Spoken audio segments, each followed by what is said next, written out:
Alright, so I am back. We found the stupid bug. You guys want to see what it was? Look at this. We were missing a space here. Right here. So therefore the comment never ended and everything else was commented out. So went and fixed that, and map worked perfectly fine after that. So it wasn't my fault. Well, it was my fault. Everything's my fault. Everything that happens on the script is both 100%, well, it's not both, but is 100% my responsibility, both the good things and the bad. But what I mean is it wasn't the Octave program's fault, the way that I thought it was. So that's good news. We got our hexagon here. We've given the hexagon a rock border, and we've given it the type of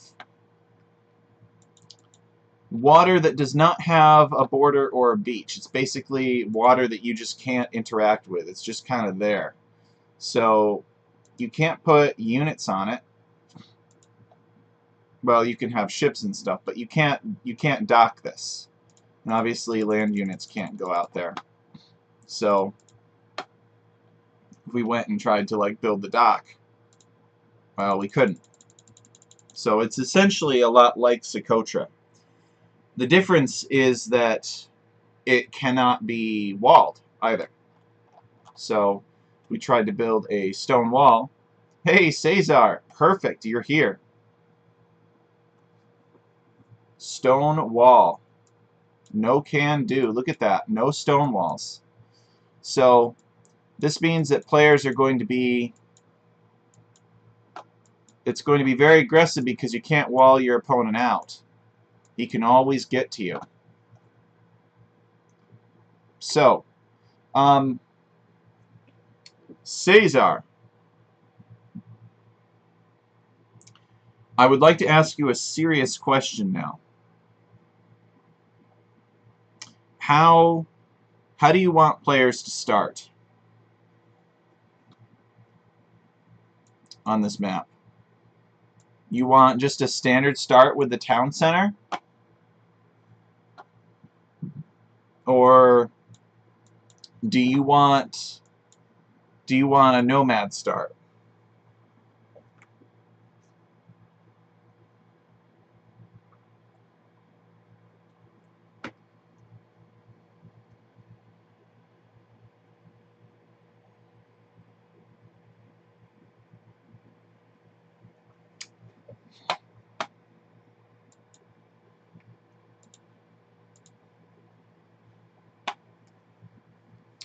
So this is with a 45-degree rotation. You want a standard start. Alright. That's what I thought you would say. So, hear me out. Here's what's possible in random map scripting. I can give you a standard start. I can give you a start that puts player town centers down and puts the villagers around the town center. All normal stuff, right? The problem is, when we go to expand this and have multiple hexagons with high resources, wow, alright.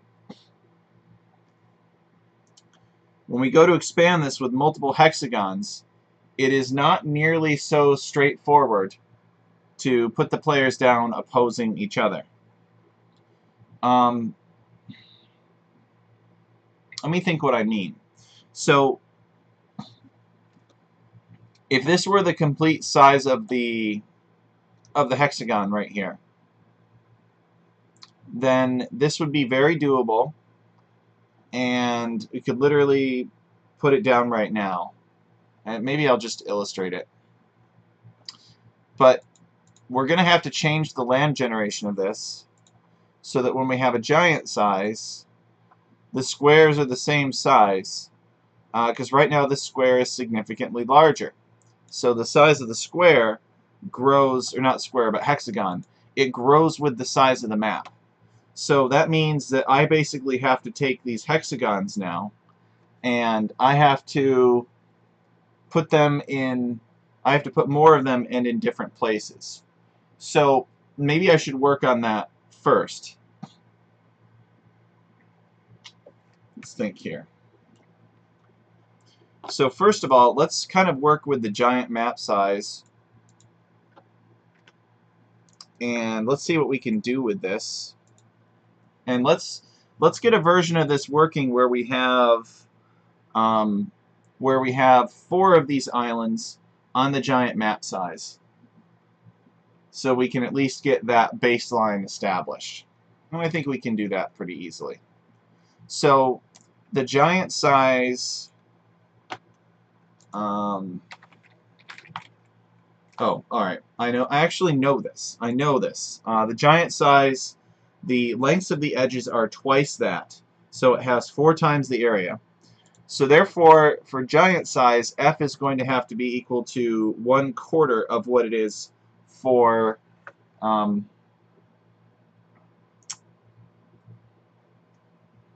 the tiny size. So we could take this and divide this by 4 as an example. And then we could run it, and about 30 seconds later, or 1 second later. So this is not right.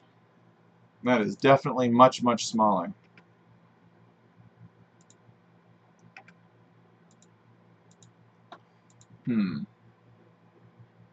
Oh, you know what? I bet I'm doing my math wrong here. We don't want to divide it by 4. So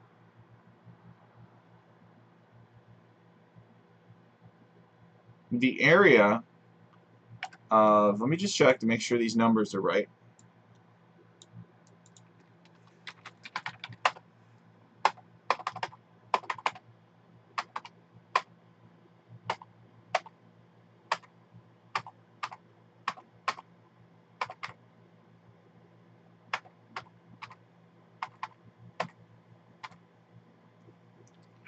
Here we go. So the giant size is 240 by 240, and it has an area of 5.8 to 1.4. So in terms of area, the giant size is 5.8 divided by 1.4, which is about 4.14 times as big in terms of area.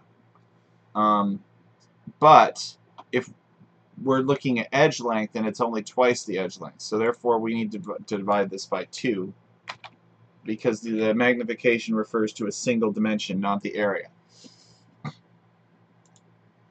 So let's run that, make sure our lands are updated, and we'll just get a version of this working. Here we go. So this looks right. So basically, Cesar, this is the size of the area that the hexagon would be if we use the magnification of 0.5 on a tiny map size. So now we would maneuver this around so that we have 4 of these essentially on the map. And so let's do that right now. So we're going to want 4 of these as kind of like an example. Let's comment this one out. And I'll just show you. And then what we'll do is we'll actually set up a conditional then where, depending on the map size, it will choose a different land configuration. So, alright, let's paste this in here and begin the brackets, close the brackets. Okay.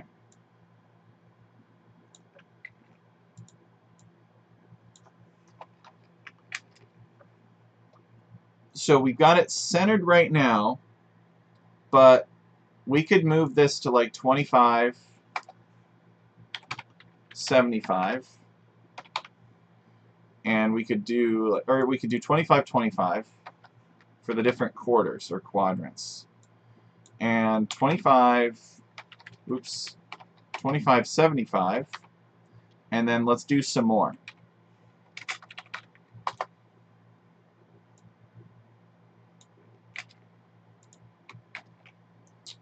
So now we could do 7525 and 7575.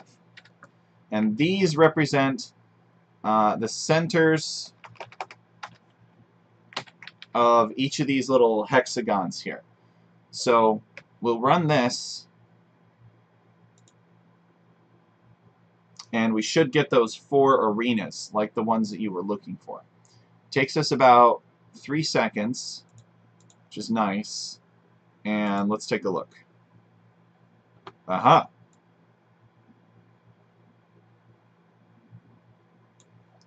So, in each one of these, the 2 players will battle it out. Except, we need to make sure that there is grass everywhere, because we want them to be able to build. So, we'll come over here, and we'll just do like 9320 for the number of clumps, just to be safe. Way more than we'll ever need. Set scaling to map size or something like that.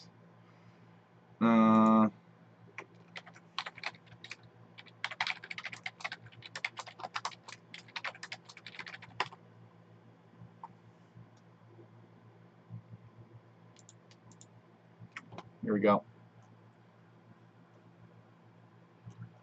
Oh, that's for object generation.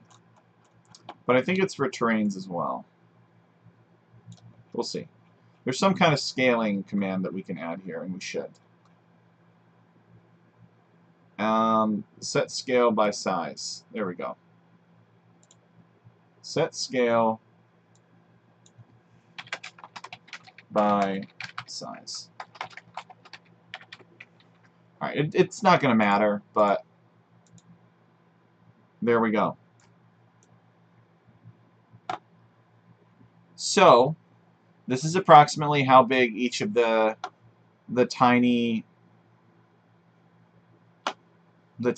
or how big it would be originally if we had that 0.5 magnification, but only one of them. So we've got these 4 lands here. Now, if we generated this on a tiny map size, we would have the 4 lands again, but look at how big they are. They're very small.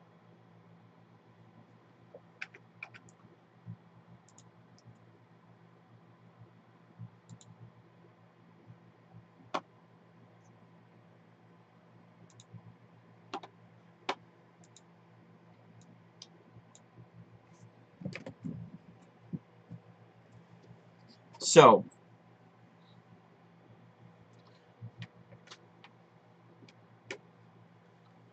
technically, it's going to depend on the number of players. We really should scale by players, and you can scale by players too. Let's take a look at this.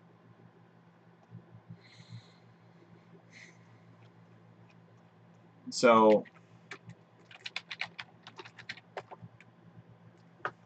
set scaling to player number.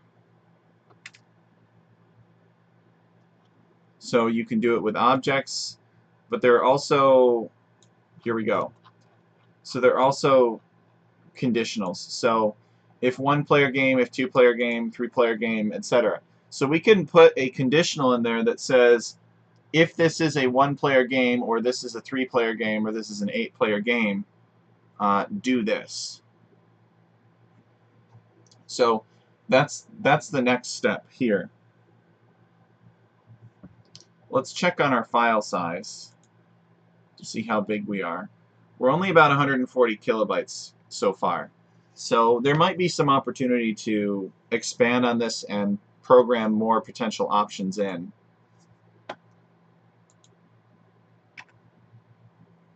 All right.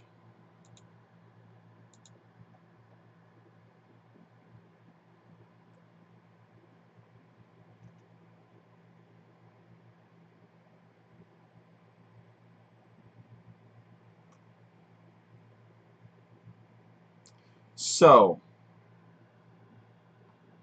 let's see here. Let's combine some elements from another program that I wrote.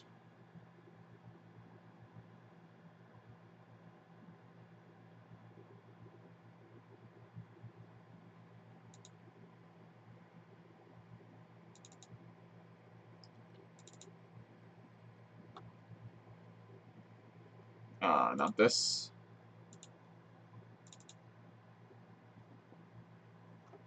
This one.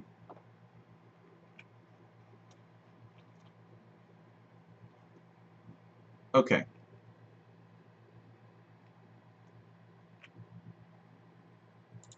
So,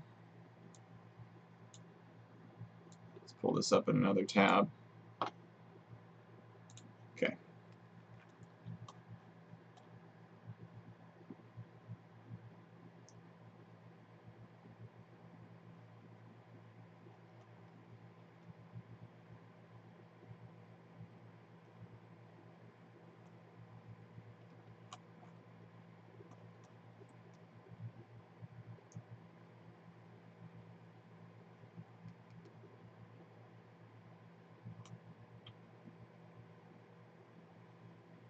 Alright, I see what I did here. So, let's take this.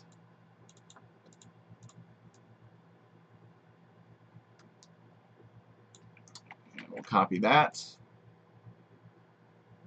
And we want to put it over here, like that. Except we're not going to scale to map size, we're going to scale to player number. And the player number is going to determine how many of these little arenas we make. And then we'll tack that at the end of it. Reference size list.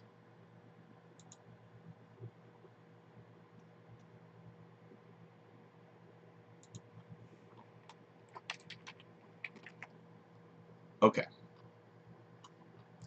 So we've still got all of this stuff in the middle here, and we've got our random statement, but we've got different instructions depending on, in this case, the size of the map, but we're going to do something a little bit different here.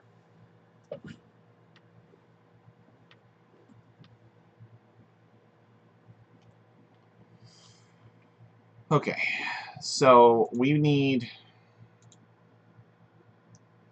1-player game, 2-player game, 3-player game, 4-player game, 5-player game, 6-player game, 7-player game, and 8-player game. So,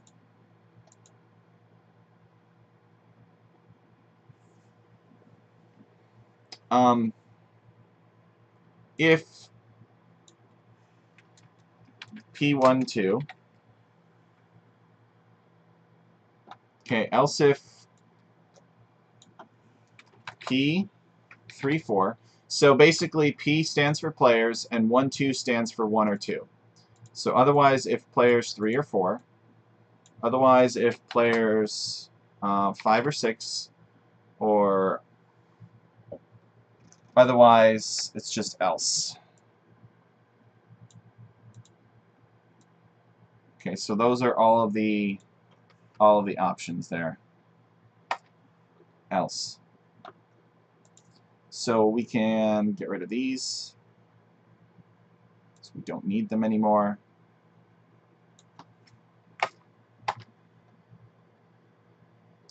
So we got 1, 2, 3, and 4. So we got 4 possible options here.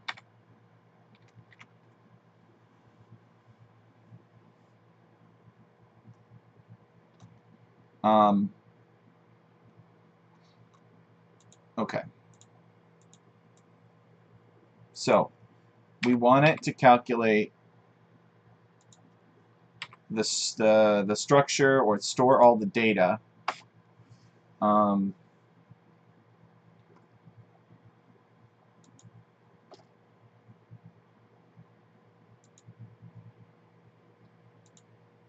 So this is the command here.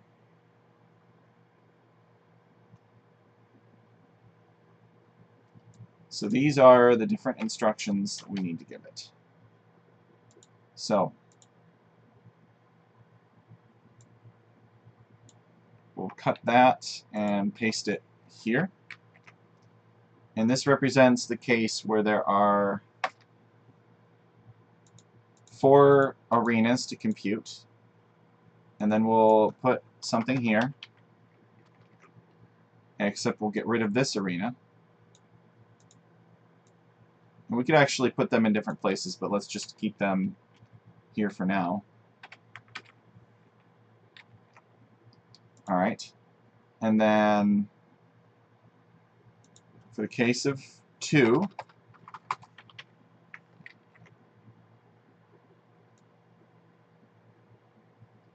we'll do this.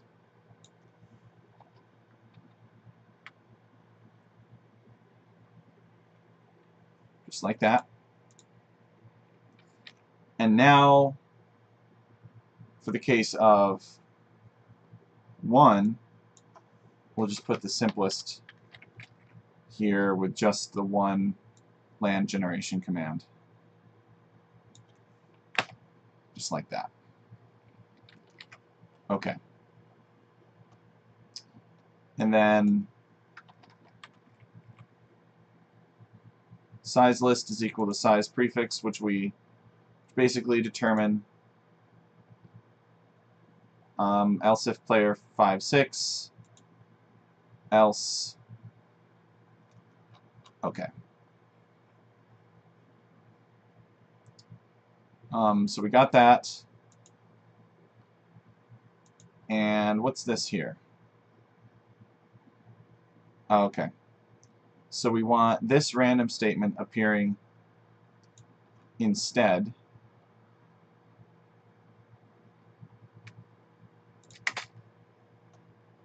So we don't have all of this other junk here.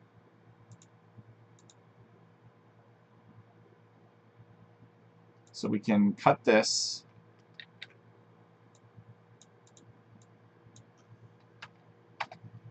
And we can put size list here.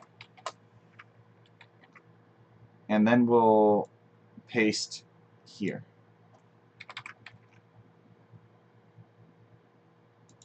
Size prefix. And we'll paste here again. Alright. That should be good to go, except we need to do one more thing.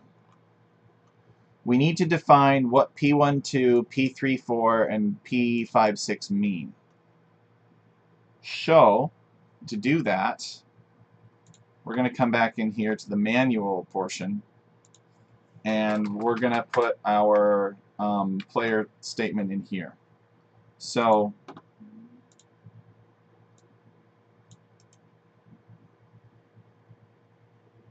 I'm going to copy that. And paste it here, and we'll say if,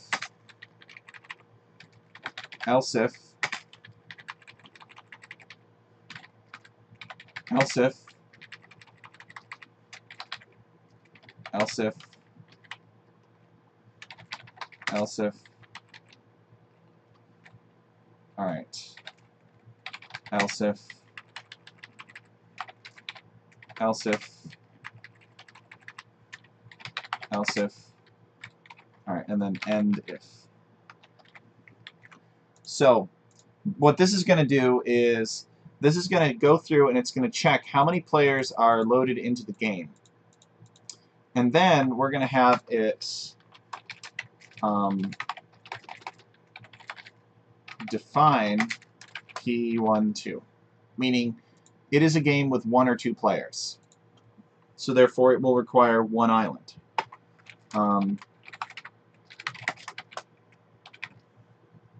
Again, with a 2-player game, it defines P12, therefore requiring 1 island. P34, and I'm pretty sure I'm doing this right. P34.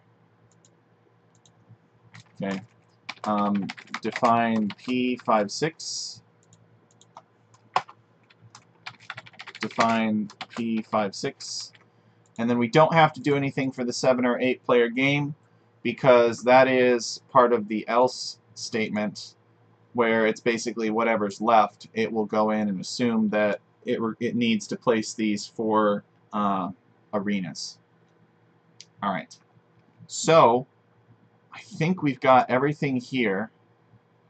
So we got this saved, and it'll add a bunch more conditionals down here for depending on how many, how many players it detects. So let's run this and see what happens, and who knows, it'll probably give some kind of error, the code won't compile. No, okay, it's doing it. It's doing it so far. That's a good sign. Okay, so it figures it out in about 6 seconds, and our script now, if P12, so it's got a set of lands corresponding to P12, and that set of lands is purely, for a single island. And then we get down here, and we do not want, and if, well, maybe we do actually, because it's defining C1 each time. So that's probably fine. Okay, so now let's test it. So we have a giant map size. So the number of players that we have is only equal to 2 though. So let's set that equal to 1 and we'll test it for 1 player first. So we hit generate and we should have a single island spawn exactly in the corner. And that's exactly what we see here, Cesar.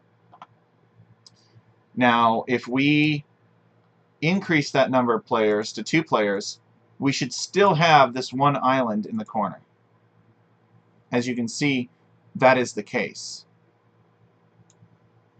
So it doesn't make any changes or exceptions based on map size for this. Okay, now let's change, this is a real test, let's change the number of players to 3. Now with 3 players, there's one guy that's got his own island, right? But yeah, he needs another island as well. So if we hit generate, uh-oh.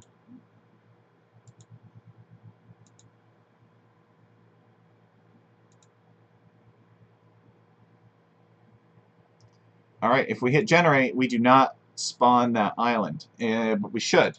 We should be spawning that island. Alright, let's see what happens when we have 4 players. We are still not spawning that island.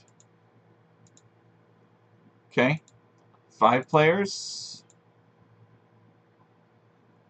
Nope. 6 players. No. 7 players. Nope. And let's just check 8 players. No. Alright, so something is wrong. Let us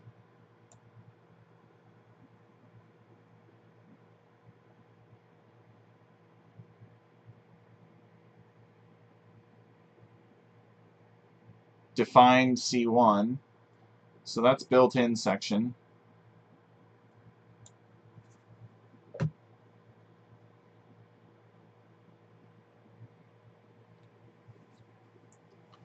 So with a 1-player game, it's defining P12, and with a 2-player game, it's defining P12 as well.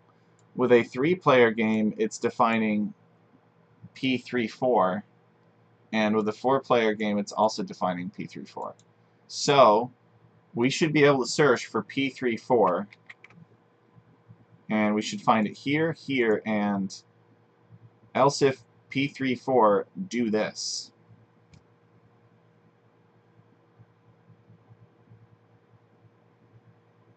Okay.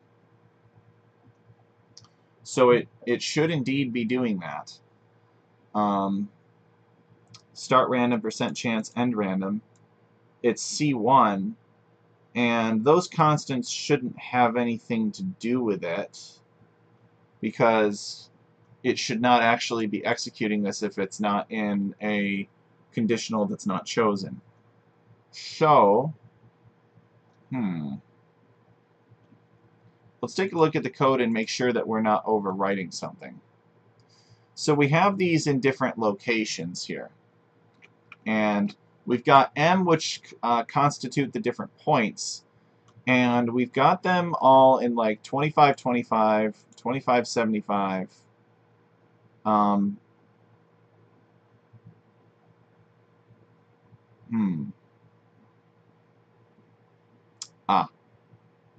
All right.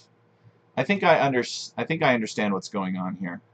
So we need to reset k equal to 1 for each of these. Hey, David Rojas. Maybe the islands are at the same position? Yeah, I just checked that, Cesar. It looks like they're not.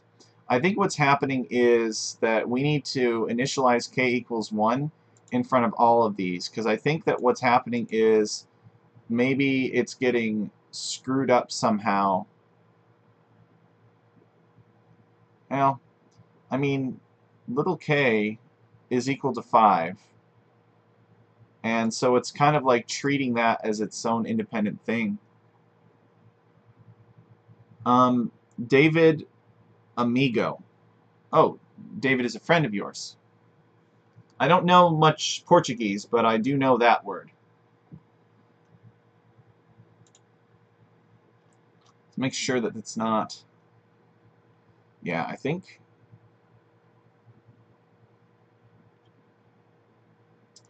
I5 is equal to 1. Oh, okay, right.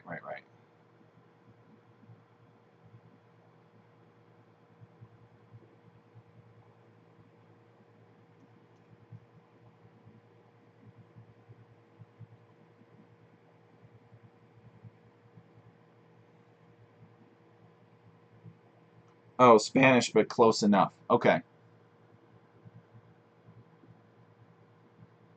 Oh, I appreciate that, David. Thank you. Yeah, I'm trying. It's fighting me a little bit. But we should be able to make all of the appropriate number of islands show up depending on the number of players.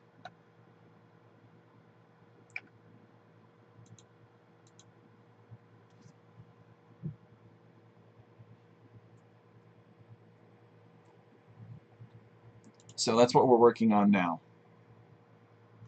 Let's see here.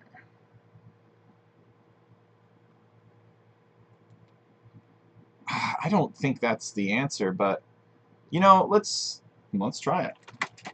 It's something that should be done. We don't need to be expanding this structure. This is only for looping within a single size. So let's do k equals 1 here, and there, and there. That's my idea right now.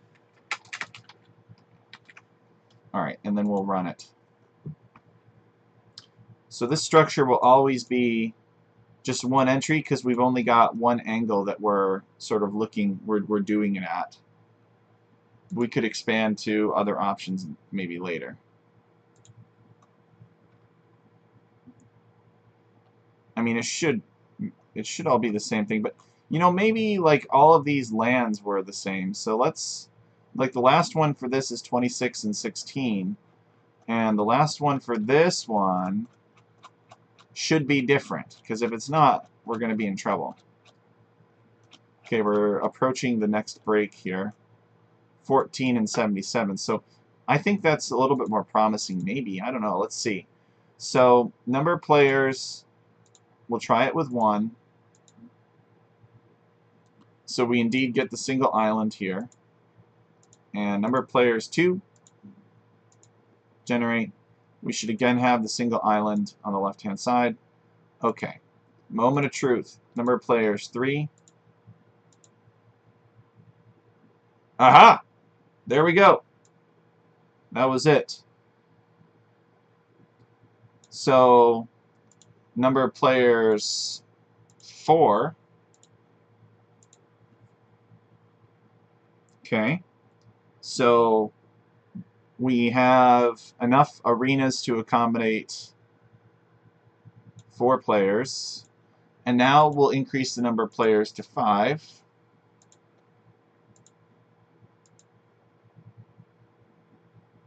And then we get a third one to show up.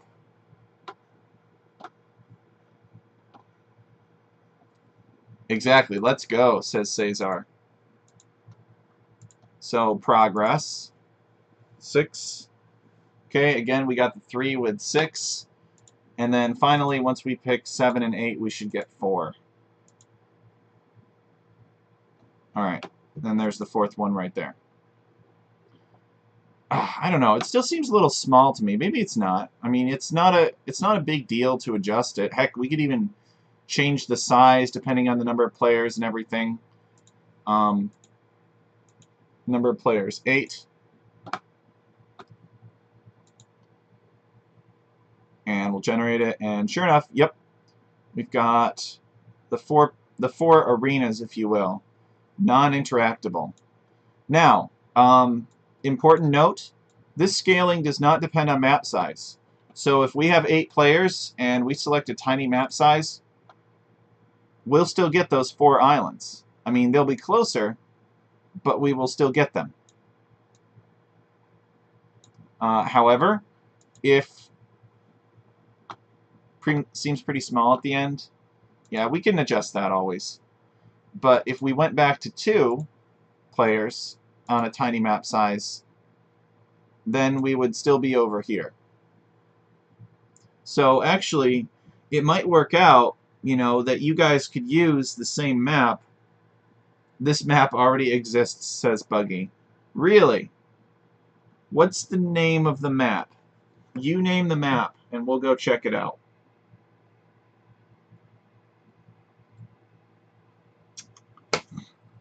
If it requires Tech Chariot technology, it doesn't exist already.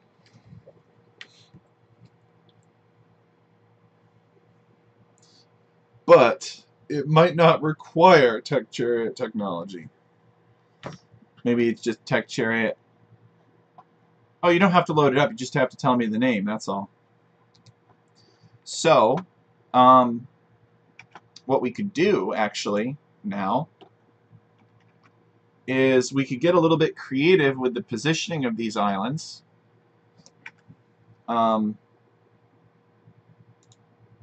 So if we have, where are we? If we've got P12 condition defined, we could probably just put this island in the center, right? It could be at 50-50, because there are no other islands that we have to accommodate. So this one we could maybe put at 25, 50, and 75,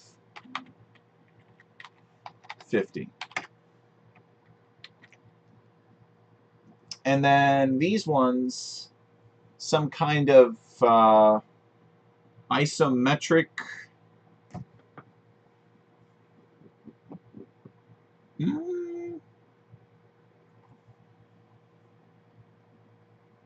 so we could have like maybe, see if our radius is approximately 25.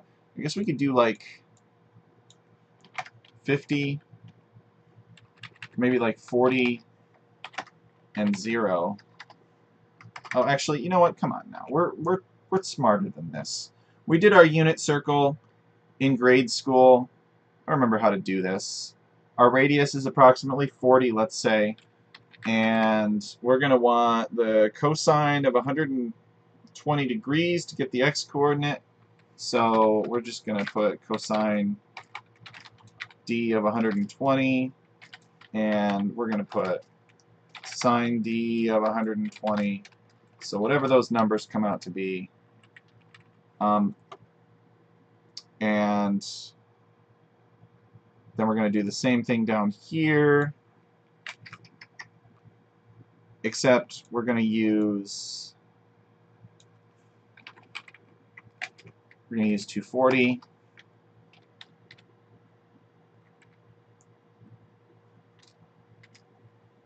And we're going to use 240. And you know what? Hell, let's just put it up here and just make the program calculate it so it's all symmetrical, even though we could do this one in our heads.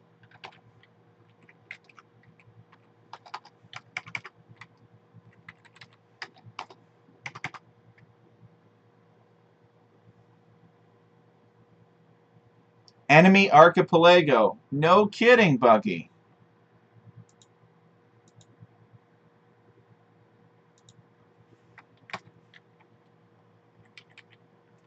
Have we ever heard that term before, Cesar? Enemy archipelago? Never. Alright, and let's multiply this by 40 here for the radius. Yes, and we actually downloaded it. And for some reason, I couldn't get it to load, so I just said to hell with it. And I'm going to make kind of my own version of it here. I don't know how advanced it is. Alright, and then we've got these 4 here. It just doesn't remove the other islands like your map. Well, Cesar's got, he wants to do the arena, and he wants to do actually like, I'll explain, let me just run this real quick. Alright, so my understanding of it is that Cesar actually, and some of his friends, they want to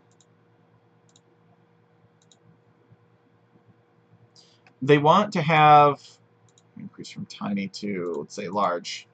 They want to have a Socotra type battle, sort of a tournament, but they want the Socotra matches to be occurring simultaneously, and they're casting them simultaneously. That's my understanding of it.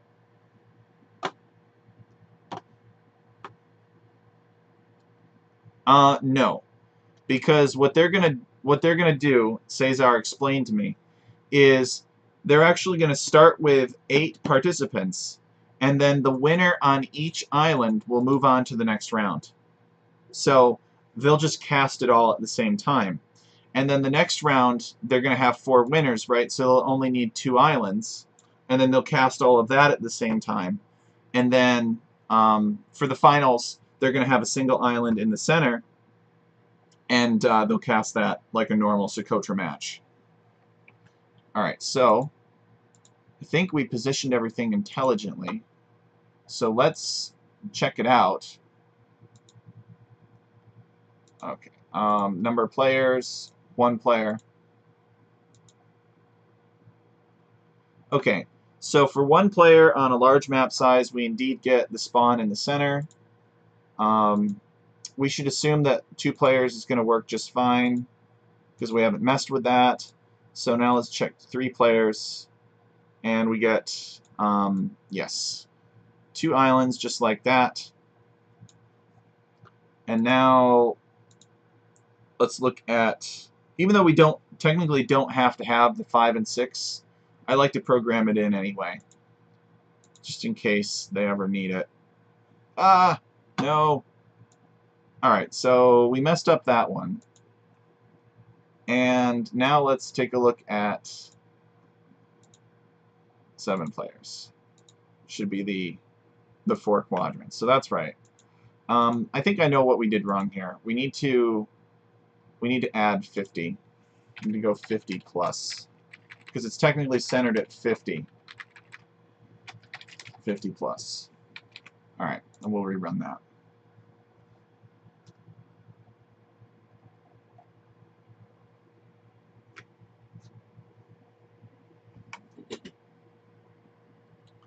Yeah, what I might do, it's kind of tempting to do, is look at the script for Enemy Archipelago to see how it places the player lands. Okay, if it's like a direct placement or if it's a random placement of sorts. There we go. This is slightly, maybe a little far, a little close to the edge here. So maybe like 48 we'll add to Y.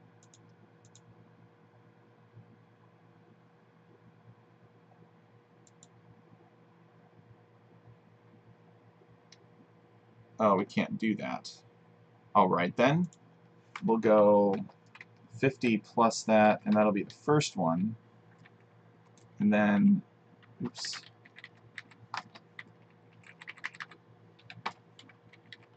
And then y will do like 49 plus. So the y scale is slightly different. Don't ask me why.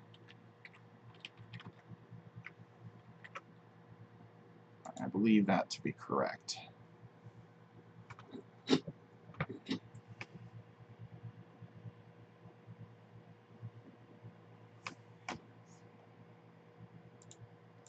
Okay. Whoops, we have the wrong number of players. No, we have... Wait, what?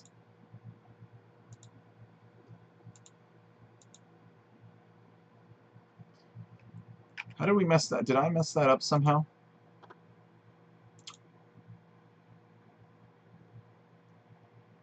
Oh, right, yes, we need 40 times. 40 times did not get carried over. My bad. Alright.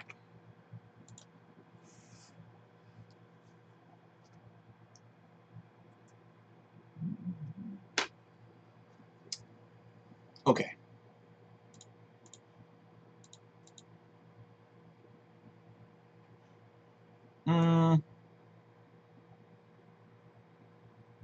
Still a little close to the edge. Maybe make it 45? Or I just want to see the boundary here.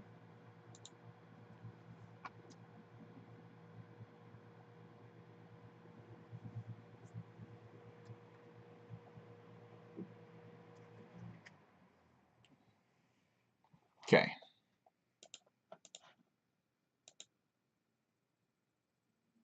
Nope, that is the wrong one. No wonder it's not working. Oh, we always pick the wrong one, don't we? So we'll turn this back to 50, and the other one will make 48.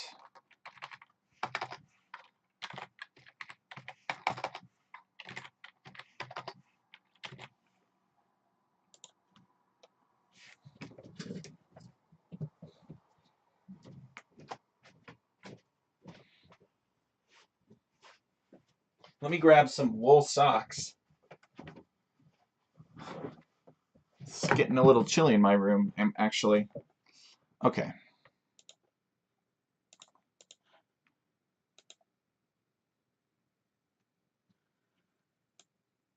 Alright, that's a little better. Let's look at 45, but in the other direction. Okay.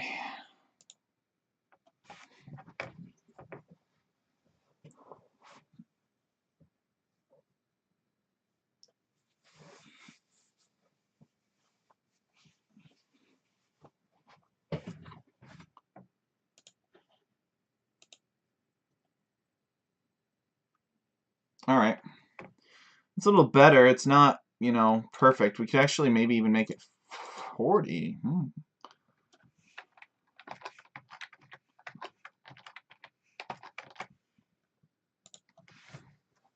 Well, I put on my other sock. That could be...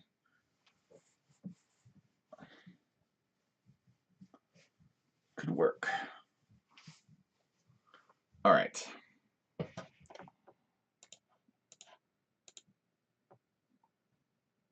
Alright, good. My opinion, this is fine. Might be a little off-centered, but could spend all day playing with it. I very well might. 42, it's the answer to everything. Okay. And we could consider pulling these a little bit closer together, too. Seems like they're quite far away.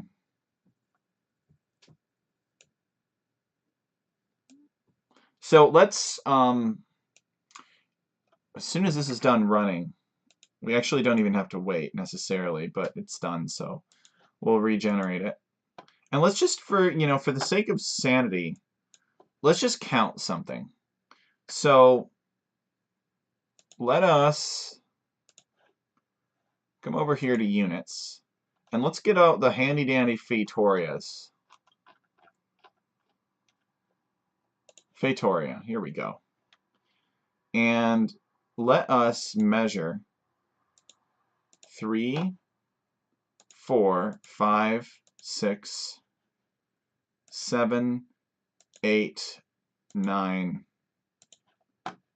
Okay, so it's just about 10 Fetorias across. So it's about 10 Fetorias across. All right, so let us now go, and I'm sure that these are all the same size in the way that they are now, right? But let us go to a one-player game, and let's generate it. So we would indeed expect, for a one-player game, on a large map size. David Rojas says, great work. Thank you. We would expect this to be about 10 Fetorias across.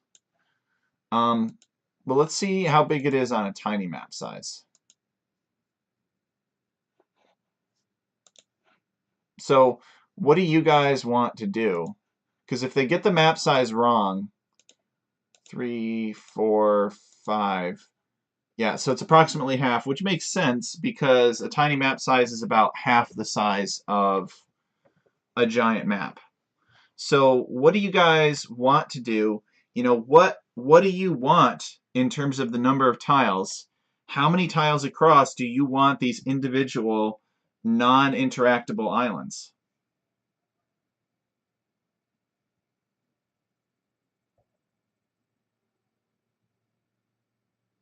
So you guys think about that. Let me just check something real quick. There's voices outside my window.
All right, I'm back.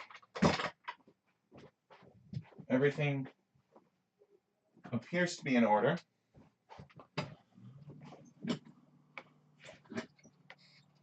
I think the longer firing range is 19 tiles, says Cesar.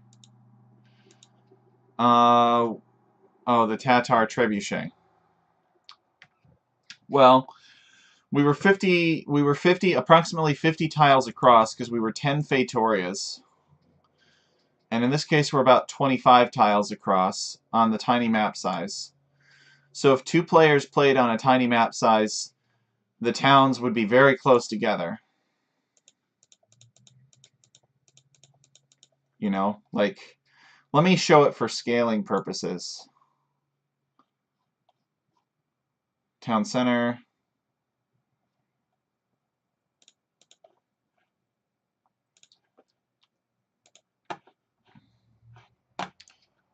So, two town centers would be pretty close together. But if we generated for... Actually, that doesn't matter. But if we generated on a giant map,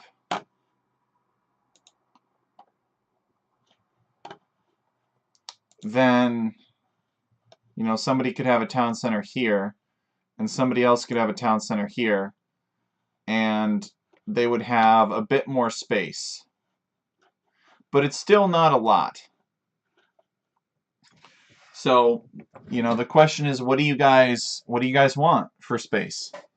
Because we can make this hexagon larger. We 100% can do that. But I need to understand what you want. That's important to me going forward. It's going to be kind of tricky. It's going to be somewhat tricky to change the positioning of that town center easily. Sees you. Welcome. Aren't you supposed to be in bed? What time is it in Norway?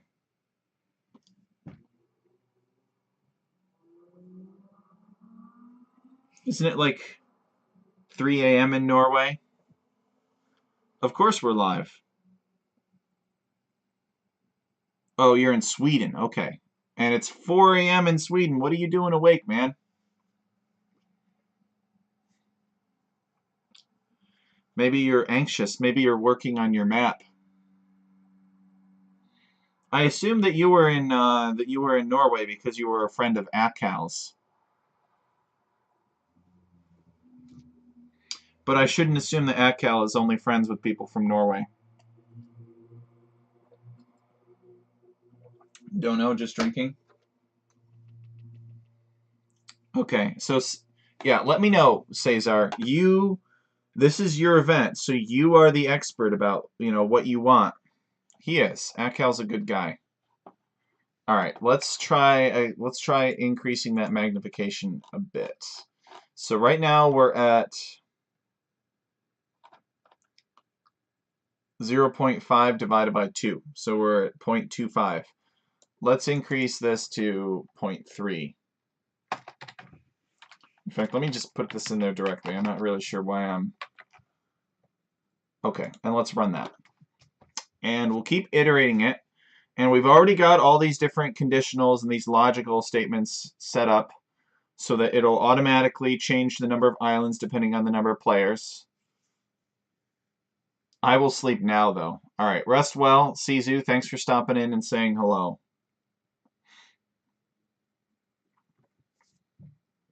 Okay, so after about 11 seconds, let's hit generate again. So as you can see, it's a little bit bigger. Let's get the town centers down. So maybe somebody's got a town center here. And maybe somebody has a town center here. All right, what do you think?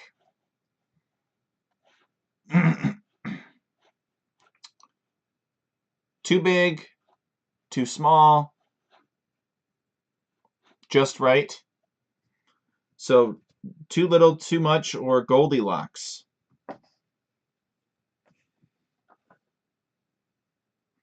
Yeah, Sizu, let me know how your map script goes.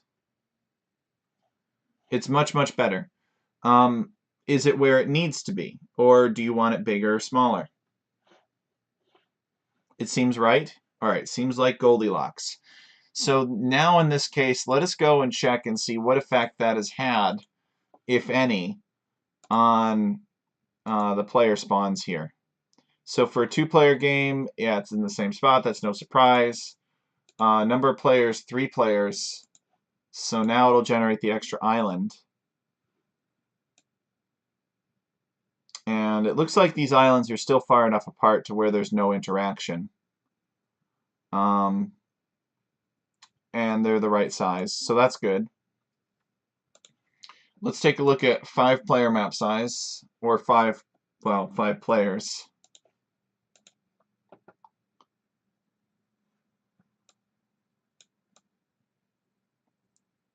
I guess theoretically you could wall to this, so we might need to decrease that radius slightly. So we'll tweak that. Otherwise, this looks pretty good. And players to 7.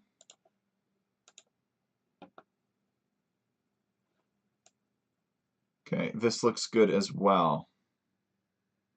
It's not too close.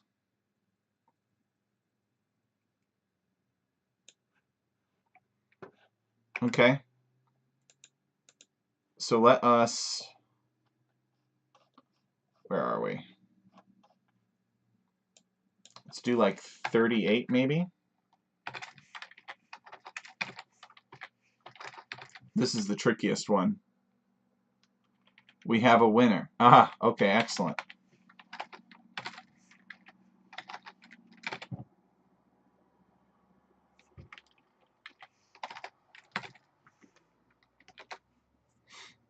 All right.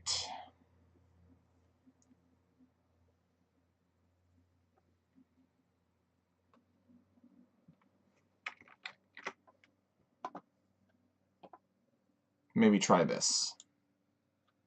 So the radius has been bumped from 40 down to 38. And we'll see if that just pulls that triplet pattern in a little bit closer to compensate for the fact that the islands are slightly bigger now.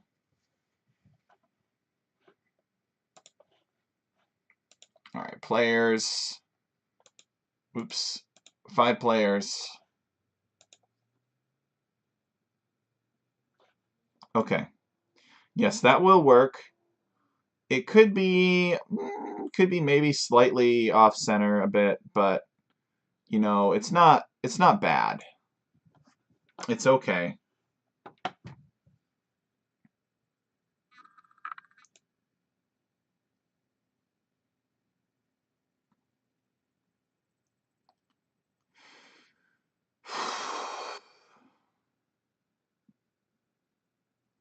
So let me think here. Because we're getting really close. We're getting to the point where we need to start declaring player lands so that player-controlled units can be created. Now, we're going to have to go in and manually place the player lands. I can't really think of any other way to do it.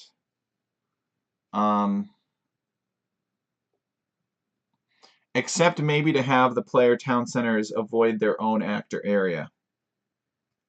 That's something that we might be able to try. So, but then the question would become, how do we guarantee that there are 2 players on each island and that they're enemies? So that's the next question. And that really is the tricky part of this.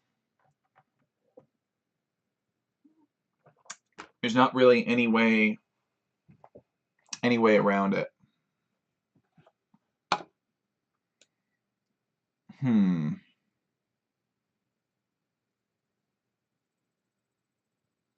So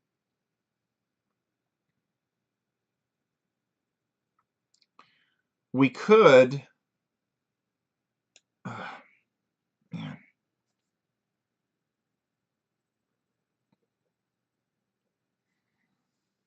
I don't see any way but a very primitive way of doing this, which is basically directly specifying the player town center locations. I don't like it though. If only I had...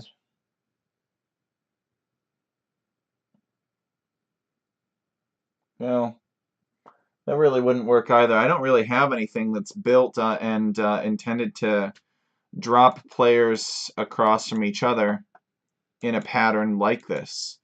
The only thing that I have is basically to put players around the center. And those players can be in an elliptical shape, but they can't really be anything else but a circle or elliptical shape. But in this case, we're going to have to manually position the players on each of these islands and sort of mess around with it. And the other thing that we're going to have to consider is how do we account for the change in the number of these lands that appear.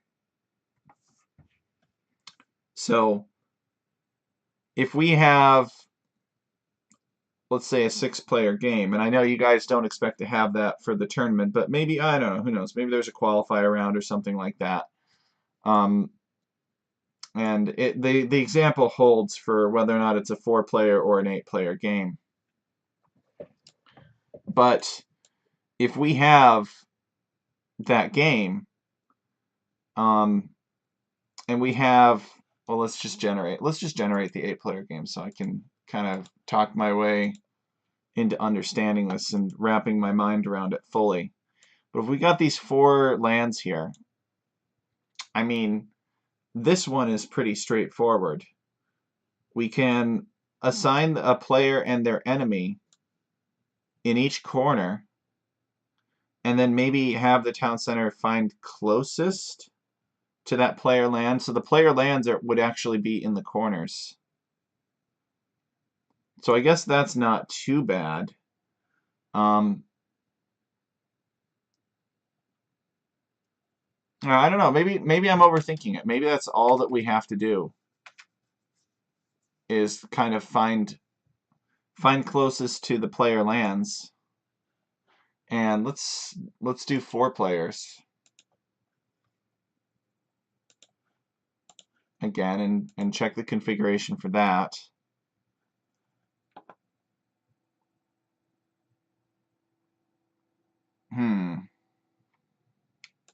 So these are, we could move these one closer to one corner of the map than the other.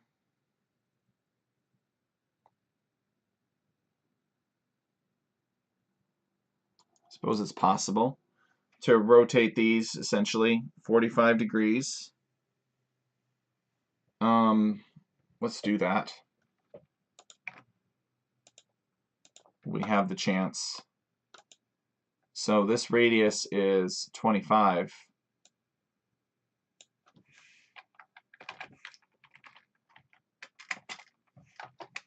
So it's going to be 50 plus 25 times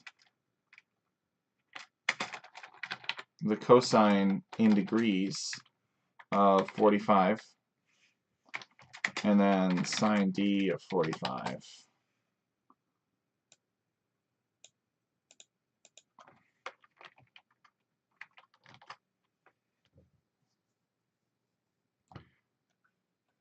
And then the next one's going to be 135. It's going to be how it's different. So let's see if we can set that up, because it's relatively straightforward to put the players in the corners.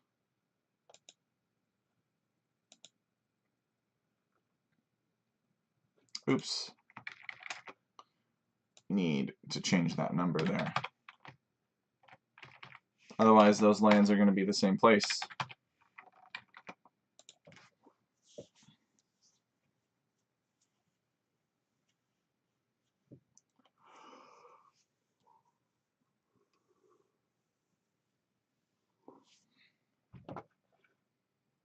Okay.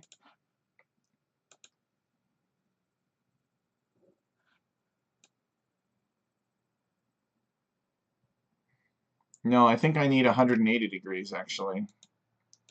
So I think this needs to be 225 or 235. No, 225 was right. So across from each other.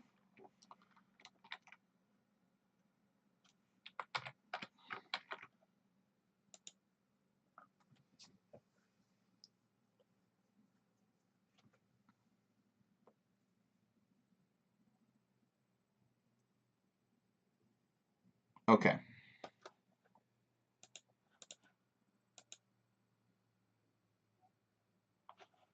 There we go.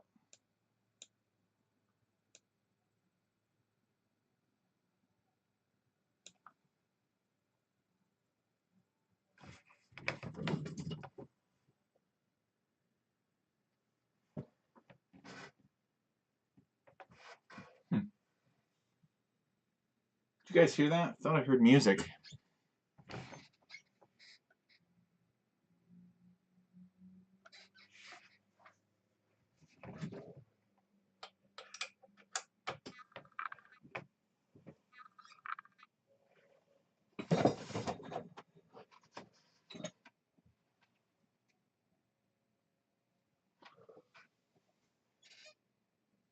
Hold on, I'll be right back. Sorry. Just check that. And I'll explain my paranoia upon my return.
Okay, I'm back.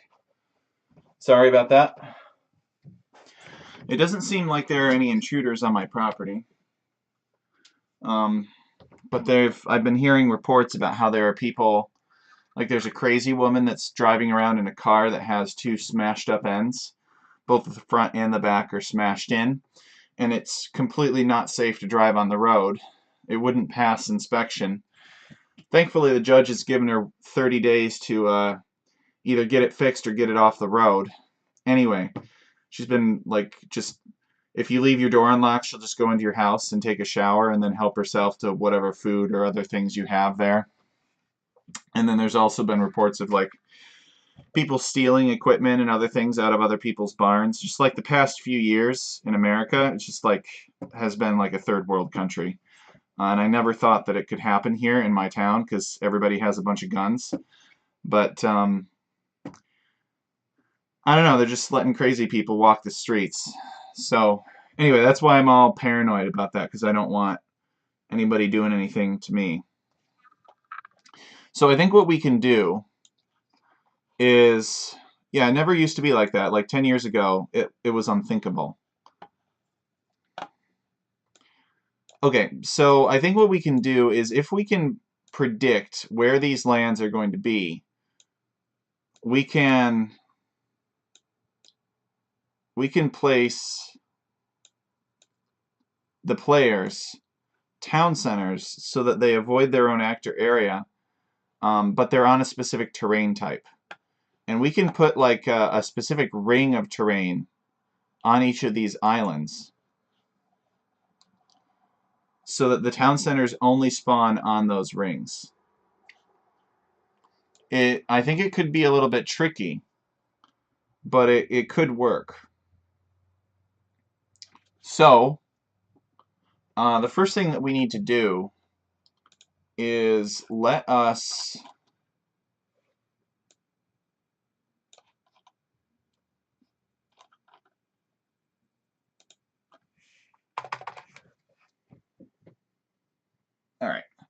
So let us create an object, oops,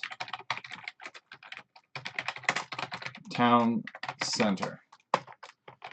And we'll set place for every player.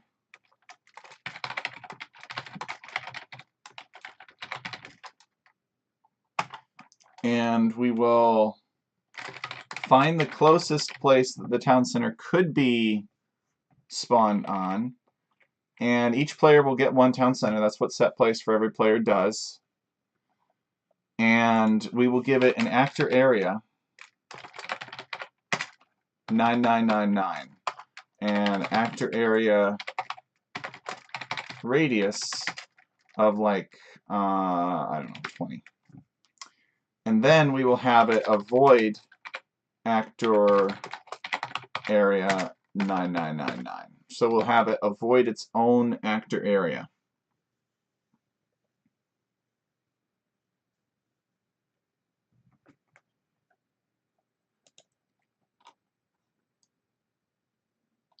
So this could get tricky though when it comes to player assigned resources. So we'll have to pay attention to that. But my automated actor area and like object generation program doesn't have the ability to let something avoid its own actor area. So maybe that's a feature that I could add that would simplify this significantly. But I think there might also be some technical reasons why I cannot do that. Okay. But we'll at least give this a try for now. And then we're also going to, well, we're not gonna specify a terrain placement for now. Okay. So in the land generation, before land autoscribe, we're actually gonna add another comment here that's like conditional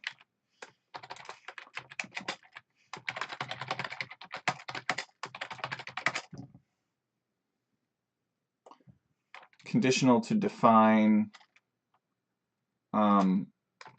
players number of islands for player use. Okay. So in here we're going to put the manually specified player lands. Now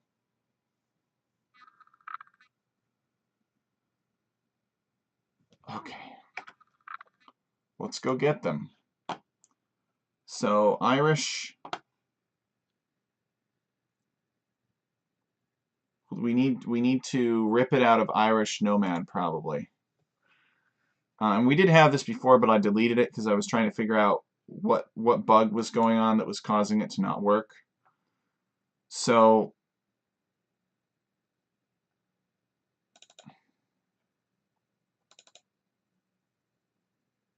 okay. And I have this all set up.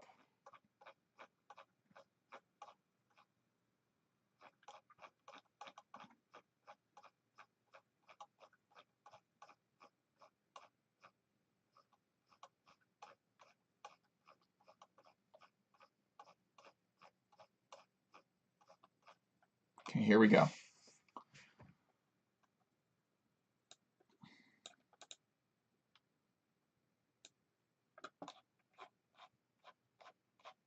So these are the player lands. Copy that. And paste. And we need to make sure that we have these player lands, otherwise players won't spawn controlling anything. Okay, so the terrain type that we're going to give them is, I think, the same terrain type, WNI, water non-interactable. So let's just give them that now. WNI, WNI,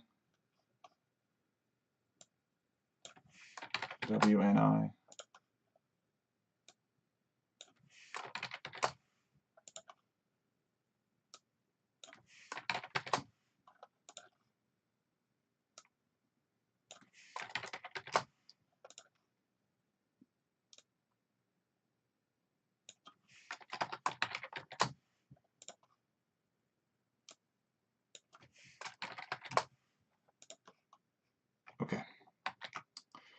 So the positioning is here, and the way that this is set up now, let's just do it. Players, we'll do 8 players, and we'll hit generate, and we should get 8 really ugly town centers. Oh, look at that. All right, it places the town centers directly on this non-interactable water. All right, it doesn't care. Nice. Okay. And these are on... Oh, you know what? No, we should use Karga instead. I mean, we're going to be changing these land coordinates anyway. But imagine that we then told these town centers to be placed on grass.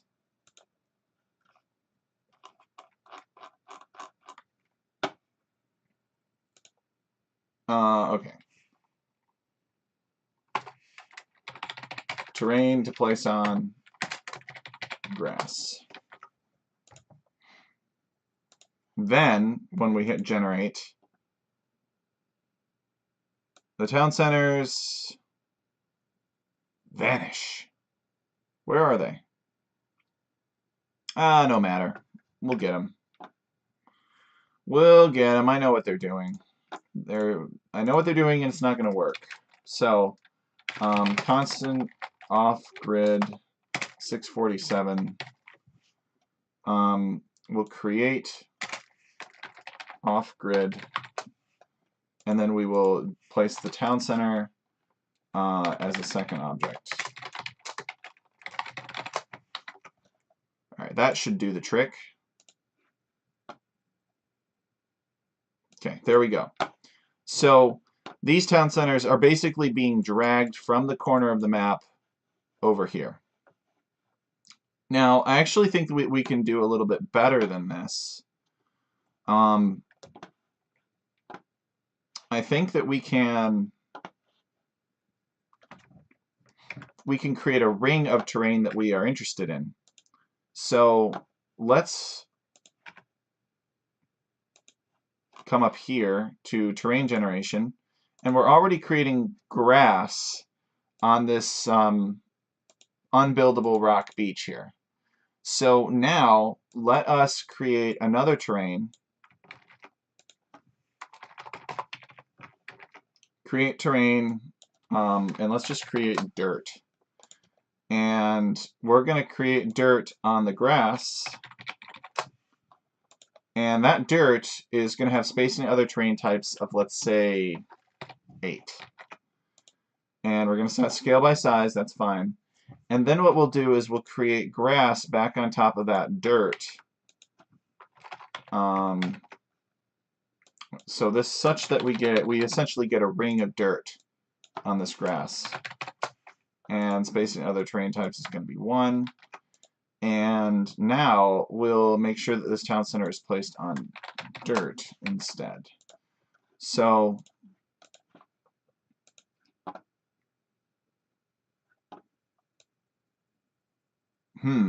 where is the dirt? Maybe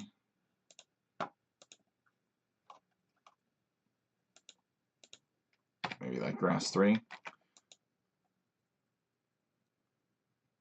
This 8 could be a little aggressive. Maybe we make it 6. Okay, let's try that. Okay, so there we go. The town centers are being placed on the dirt as expected, and they're more so in that ring shape.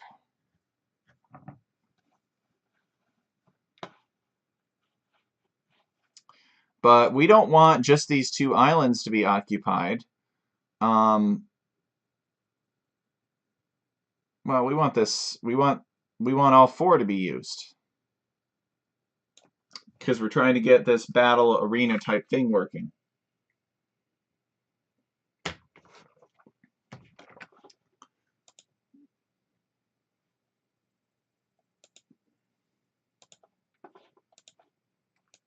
So that's where we move the player lands.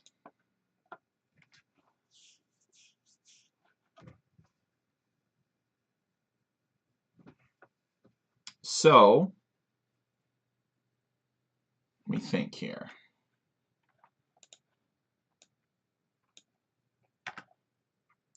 So the first thing that we're going to do is I do think that we're going to get rid of these, and we're going to replace them with what's in Karga. Actually, no, we're not. Actually, we could because I have an old version of Karga. We showed it on the previous stream that has the player lands in the corners. So let's get rid of that, and let's look for player lands in the corners. So that's the first thing.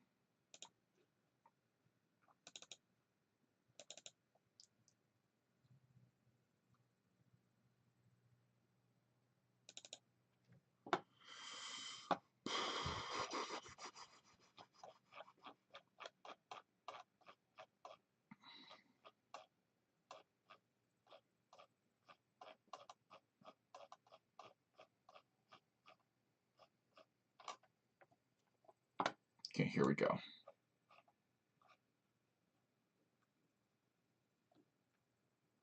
Oh, these are the manually specified lands. Where are the player lands? Do we not have a version that old?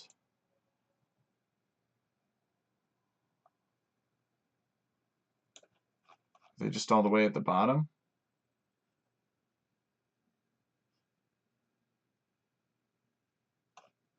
I don't think we have a version that old. Well, dang.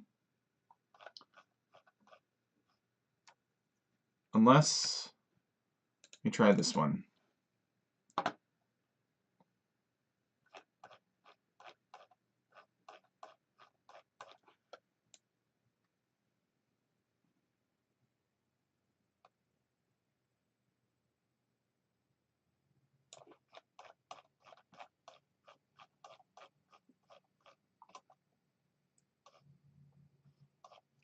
Yeah, same problem. They're all at the bottom here.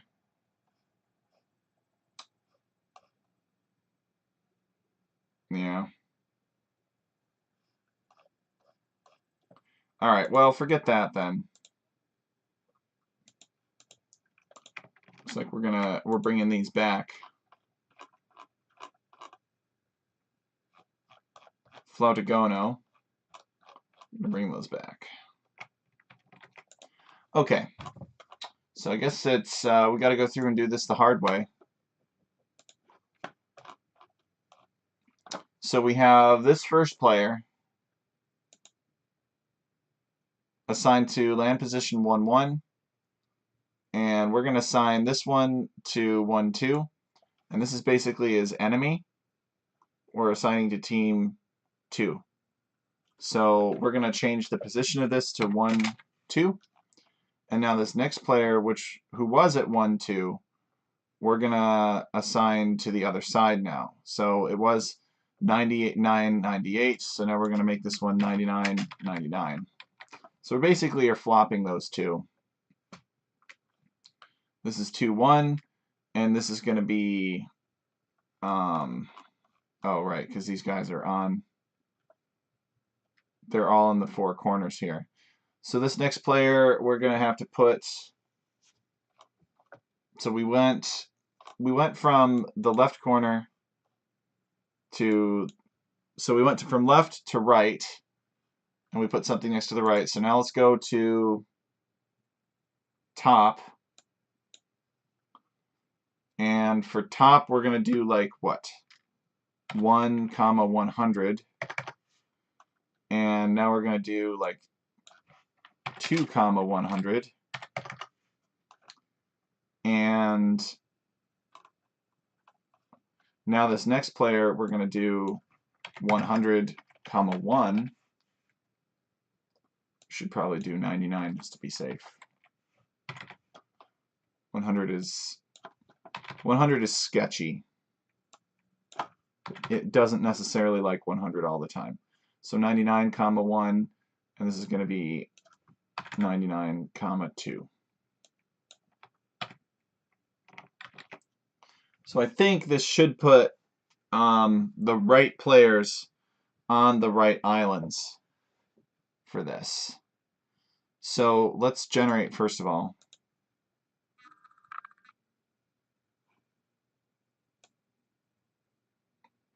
So these actor areas are not large enough. That's the first lesson.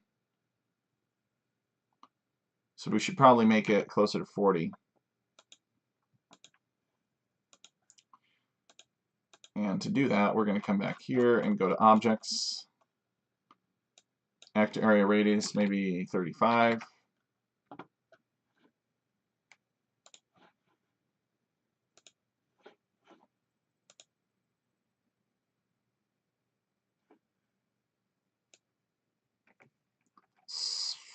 Still not large enough.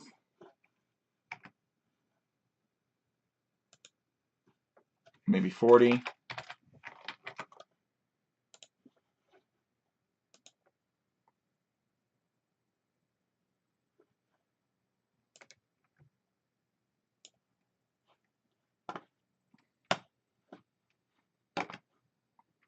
Or even 45.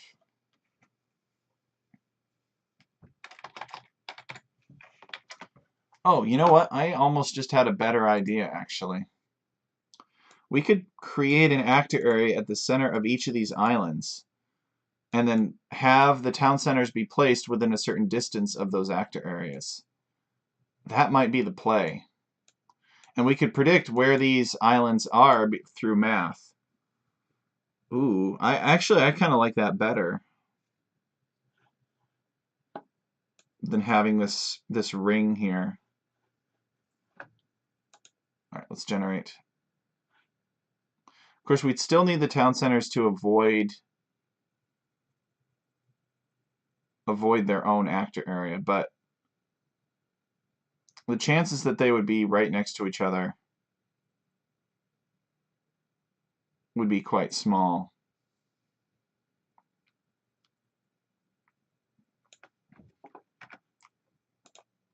Could potentially make that 50. So I might need a little bit more time to think about this.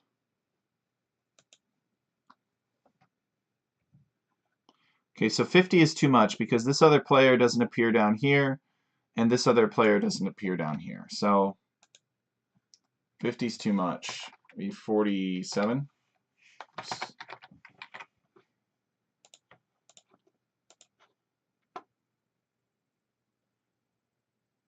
47 is still too much. 45.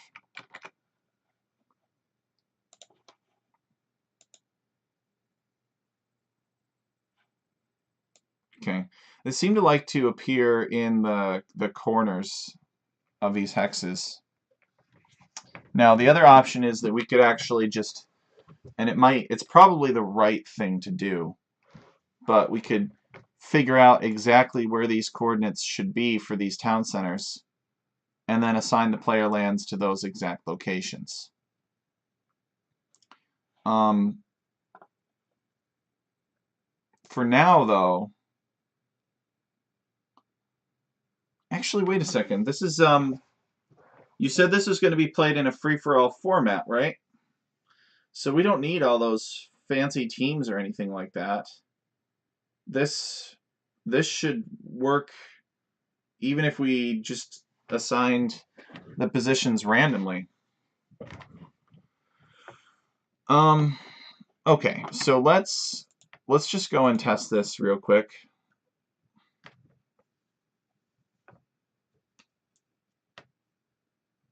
I'm actually getting kind of tired.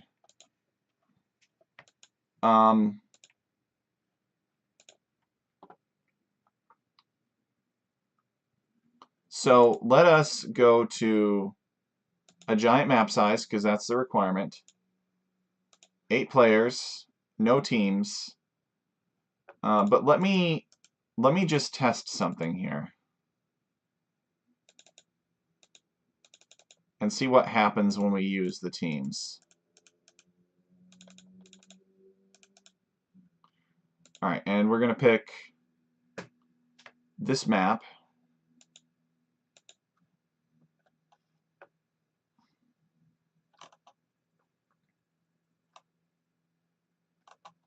Whatever it was called. Here we go.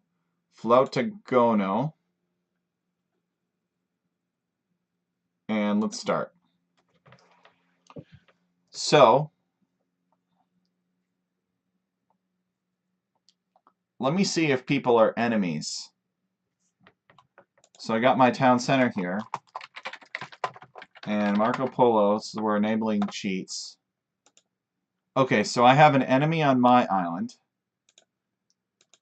And I'm enemied with these two and these two. And I should have an ally. Yeah, my ally is right here.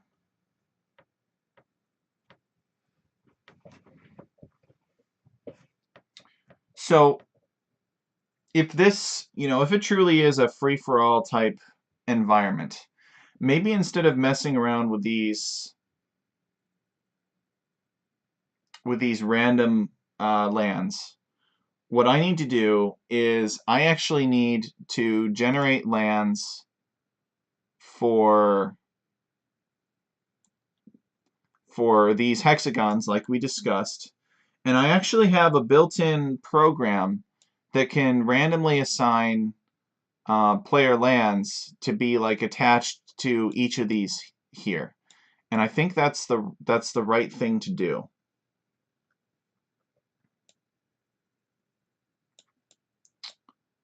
Do I want to do that right now? Yes. Yes, we're going to do that right now. I don't like these manual lands. I think they're clunky.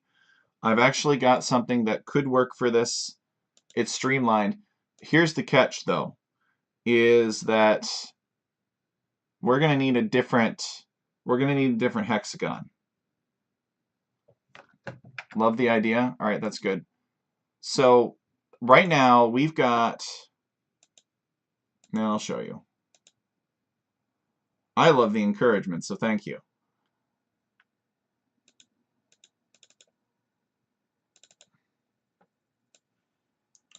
So here's our hexagon for now. It's completely solid black. We need to make this hexagon hollow. So how can we do that?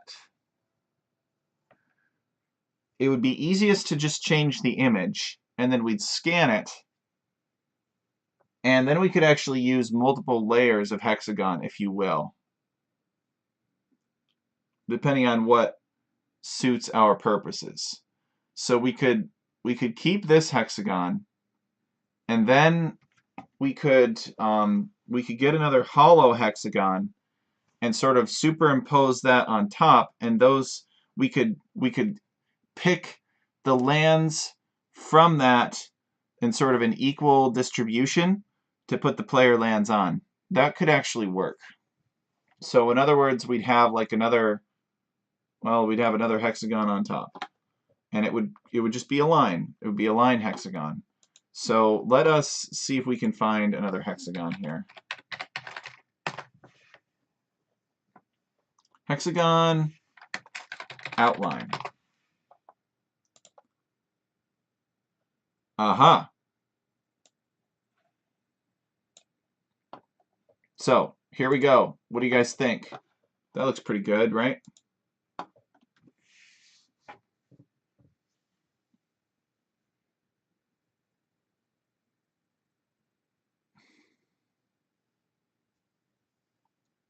Okay.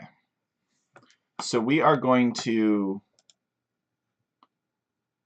save image as, and we're going to go hexagon outline.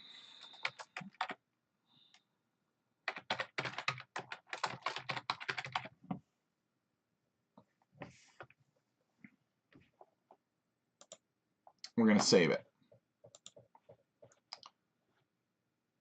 Okay, so we can close that. So we have hexagon and we have hexagon outline, and the hexagon outline is a .png file.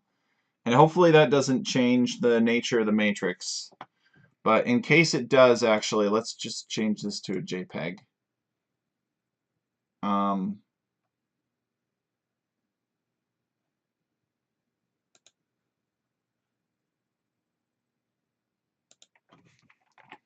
Let's just try it.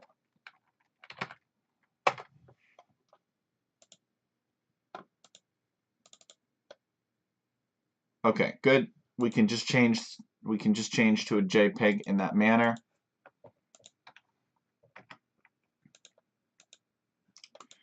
And now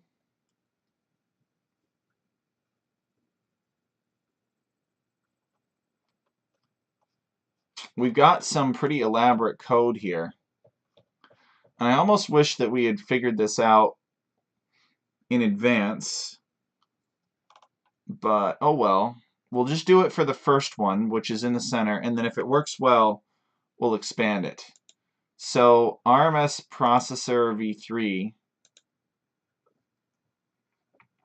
see if it's variable argument in. It's not. Okay. So what about v4? There's one that I made that is a little bit more, not this, a little bit more advanced. And I think, yes, this is it right here. So it's got a variable number of arguments in, and if we specify a final argument, it will actually take that and it will distribute the players up randomly within that set of lands. So like if we created a line across the map and we specified the lands, single player, oh, oops, not that.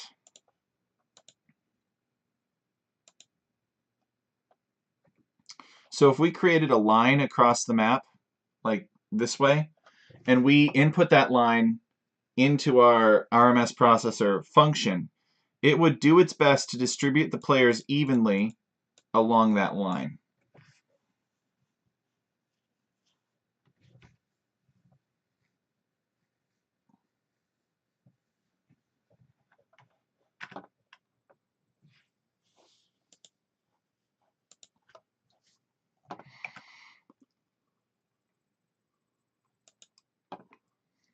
Okay, so we need to use version 4.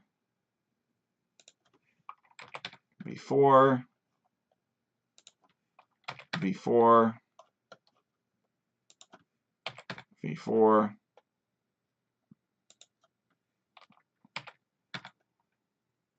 Oh no, it's the wrong thing. Okay, so we should just have 1, 2, 3, and 4 of them. Now let's check our notes here. Combined is the first argument. If it's equal to 2, then LPMX is, okay, is the second argument. So the third argument is the player land injection candidates. So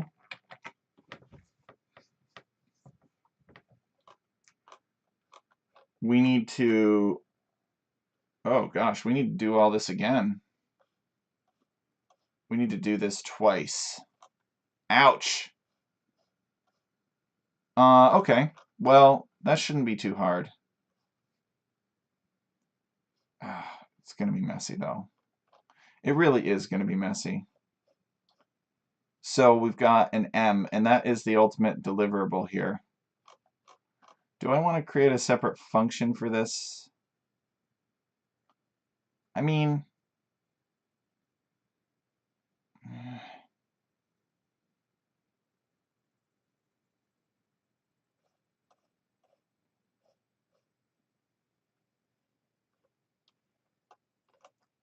nah.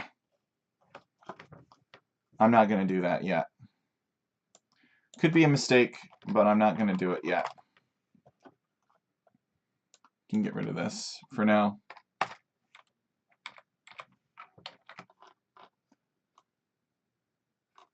We're basically going to have 2 images. You know what? Let's just do it. Function. Function name is going to be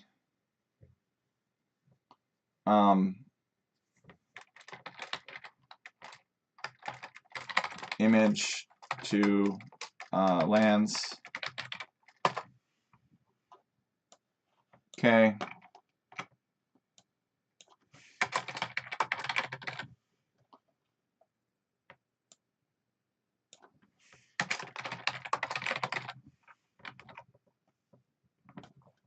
And it's going to be really, really crude.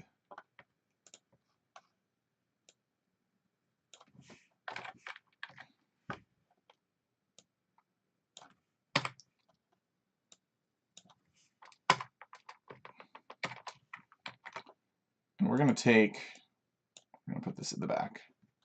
So we're going to take everything that appears in this that's used to get us M right there. And we're going to cut that out, and we're going to put that in our function.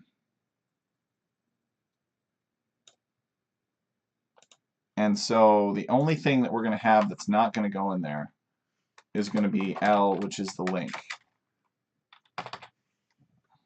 So we're technically reading two images.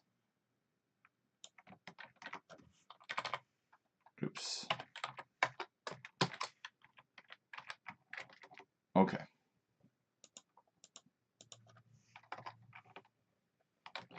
So then let's take this and we'll slice that and we'll put this into image to lands. We'll put that there. This will just be a basic crude function, and the input is just going to be L. And the output is going to be M. And the good news is that these outputs and inputs are arbitrary, so it'll help us organize the data a lot better. So we could have now this function invocation line, and we could generate an M1 from an L1, and we could generate an M2 from an L2. Now, we should probably specify a magnification. Yes. So we're going to need to pull this out, and we're going to need to make this an input as well. So F1 and L1. So this is the magnification factor. And let's do that again for F2, L2, and then we're going to generate an M2 from L2. All right. So I don't know what this magnification factor needs to be yet. That's something that we're going to experiment with. However, this is what we got. Okay. So we need to change this name to, what was it? Hexagon outline.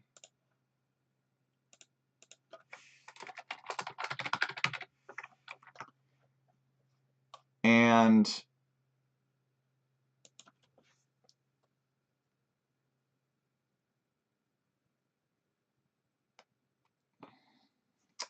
then we need to define, let's do another land generation here.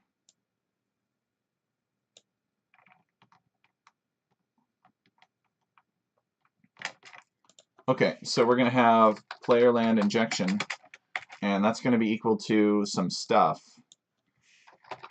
Dirt at elevation 0, centered on 50-50, and we're going to be using M2 instead of M1. So otherwise, we're just going to be throwing M1s around. M1 is not a very meaningful name. All right. We'll call that good for now. So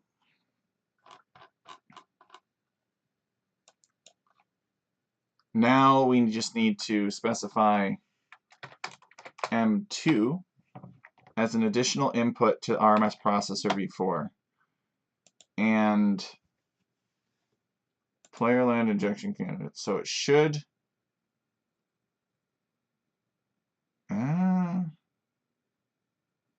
okay, it should treat it like it's a normal land, like it has all the land data.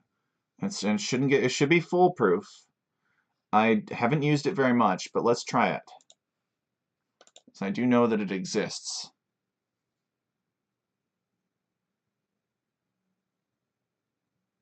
Okay.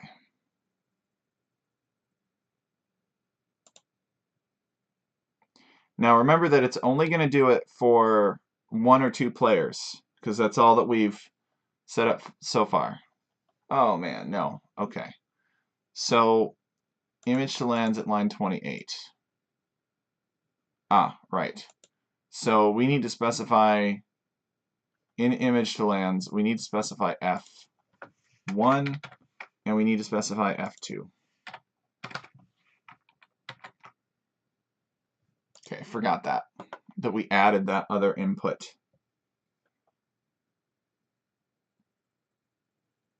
We forgot to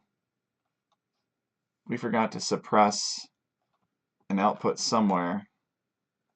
Oh, right here. Okay. That's not the error though, but it's something that should be done. Otherwise, we're going to clutter things. All right. What does it say? C must be a cell array.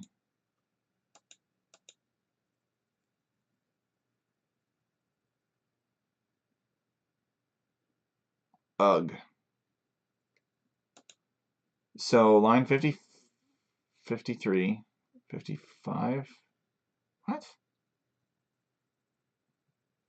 Oh, right. 55. All right. Oh, shoot. Why are we putting M2 there? We don't want to put M2 there.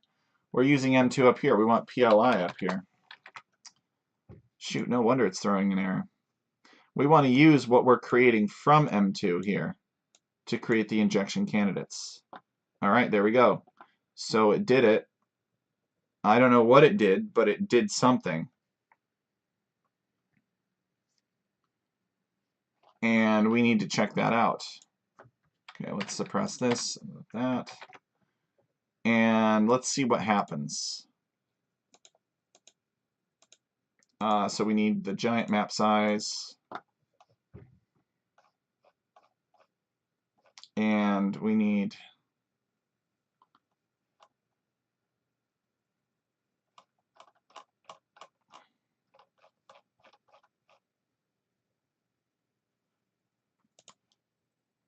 Flotagono.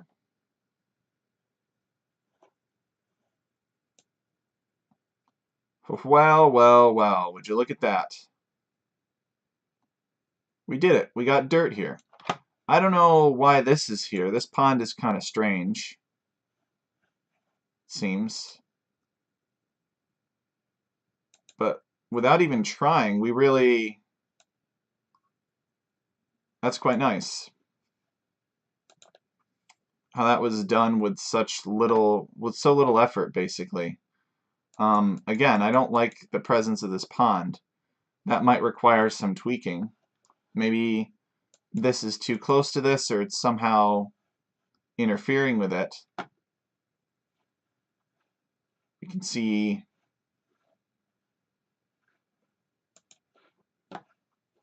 this grass 3.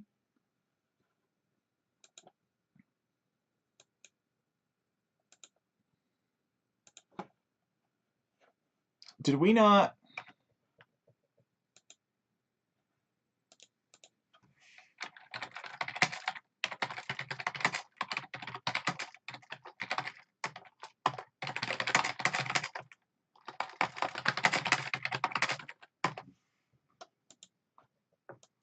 Did we not actually change this thing?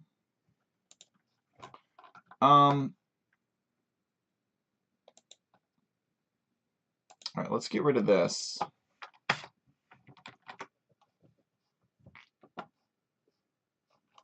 Oh, yes, let's get rid of these manual player lands. That's a problem, actually. We need to get rid of that, because that will screw with this. We're already creating the player lands automatically. So in this list, we should see assigned to player such and such. That should be a part of this list. Yep, right there. So we should have some of these cropping up.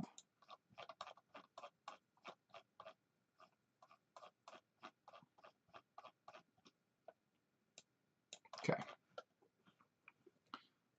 So that's kind of a big deal. And that's probably why this isn't here, is because it's like taking it as a manually specified land. So, and it's removing something that it regards as too close to that land. So let's try running it again and seeing how it looks, if it looks a little cleaner.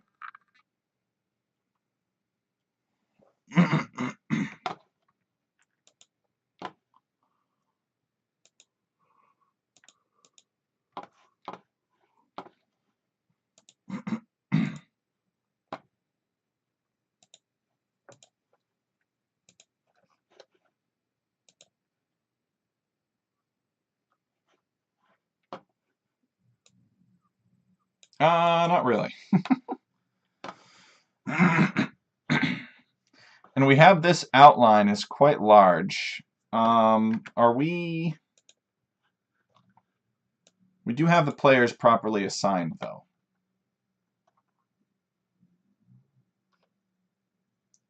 Create terrain dirt from grass. So let's get rid of that, too.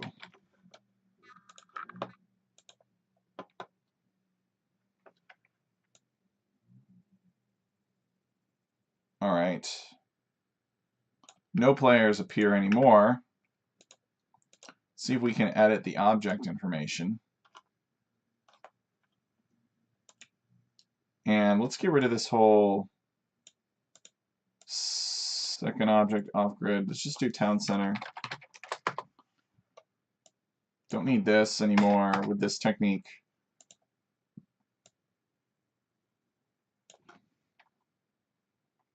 Don't need any of this anymore. Should just be find closest. And it should just be placed on these player lands. All right. And let's run it one more time for good measure. I don't think we changed anything, but it actually reads the manually specified lands and has this little internal thing that goes in and removes them. So it does actually change how the lands are specified.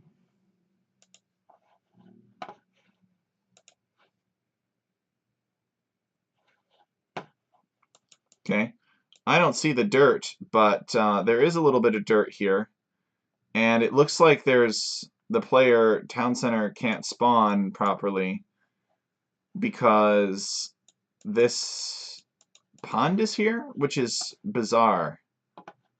So we might need to decrease the magnification a bit. Let's see, what's our... Oh, geez, got it at 0.3. Yeah, we were totally going to play with this anyway. The outline, we're going to put maybe 2.5. We have no idea how big this outline is relative to the rest of, relative to the rest of the shape. So we definitely have to do some experimentation. Okay.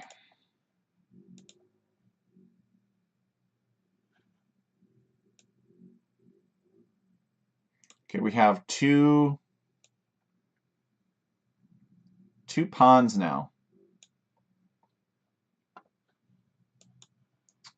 And how many players? What happens if we say 8 players? Well, then number 1 we'll get more islands.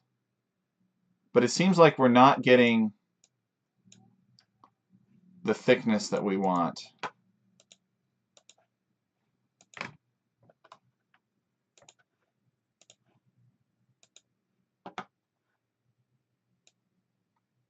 So I'd almost like to understand where exactly this even is. So I'll tell you what. Instead of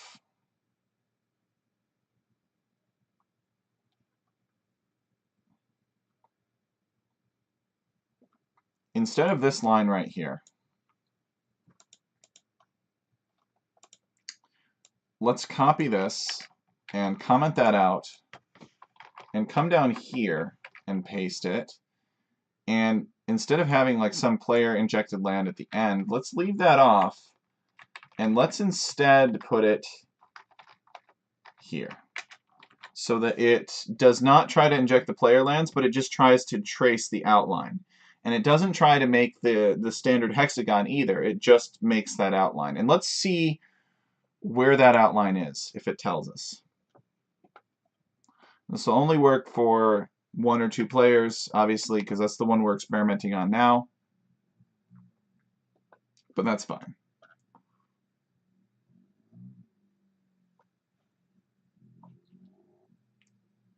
Okay.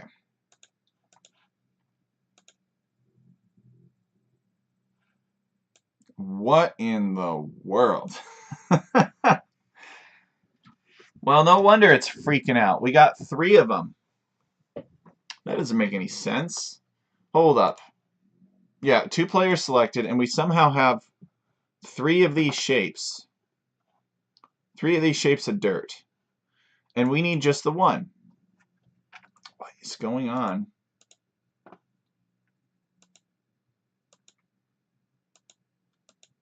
M2.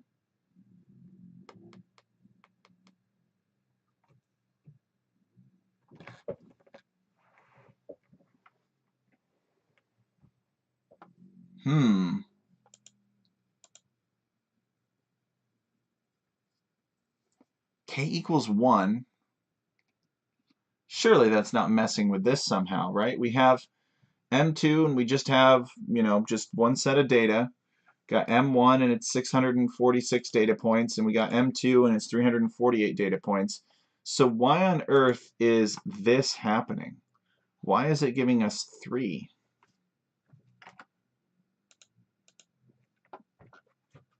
We don't want 3.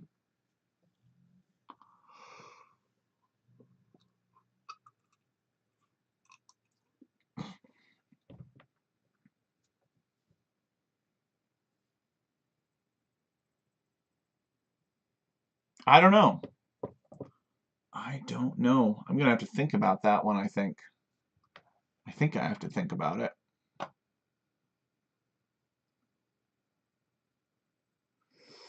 I wonder what happens if we uncomment this figure here so that it shows us what that looks like. We'll get a figure pop up. The first time it'll be the regular hexagon, but the second time it should be the hexagon outline. And so we'll see what data is being stored. Or it won't. Okay, so it's having problems. B vectors and Z. It must be a matrix. I wonder if it has something to do with the resize. Well, I don't suppose getting rid of this will do anything. Usually doesn't. But it really should be fine. We'll see.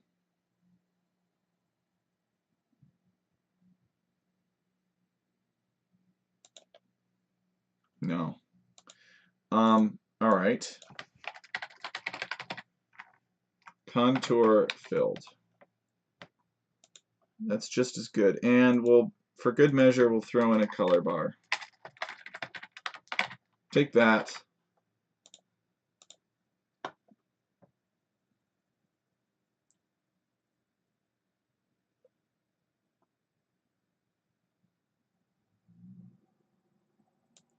Don't throw an error. Ugh.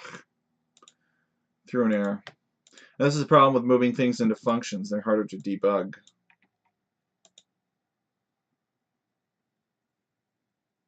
All right. We won't worry about this for now, then.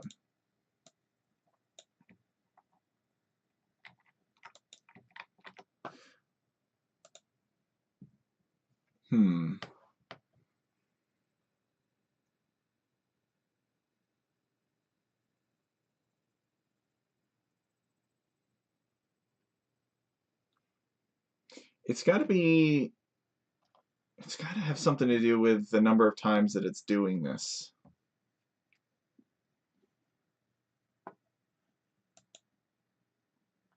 But gosh, I don't know. Let's take a look at the script. Because these should all be dirt. which they are, but it's got 3 rings of dirt. It's interesting. And then it goes back to the unbuildable rock terrain, which is expected.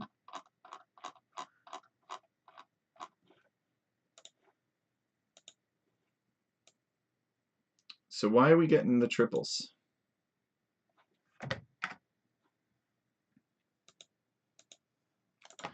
That one, I think, is my fault. More directly. In here somewhere. I don't know. I have to think about it.